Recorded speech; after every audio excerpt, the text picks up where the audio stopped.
আমরা সকলেই চাই আমাদের বাচ্চারা শুধু পড়াশোনায় নয়, তারা জীবনে সঠিক শিক্ষা শিখুক। মা, গীতা কি শুধু বড়দের জন্যে?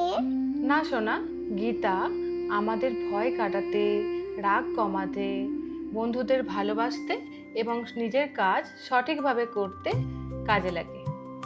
মা, তাহলে আমি গীতা শিখবো? হ্যাঁ সোনা, সহজ গল্পে মা মেয়ের গল্পে শিখবো। আজকে মিঠাইয়ের গীতা ডায়েরি। জীবনে যখনই তোমরা দুর্বল হয়ে পড়বে, মনে রেখো আমি সব সময় তোমাদের পাশে আছি। আর মিঠাইয়ের সঙ্গে শুনতে থাকো মিঠাইয়ের গীতা ডায়েরি। আর চ্যানেলটি সাবস্ক্রাইব করতে ভুলে যেও না।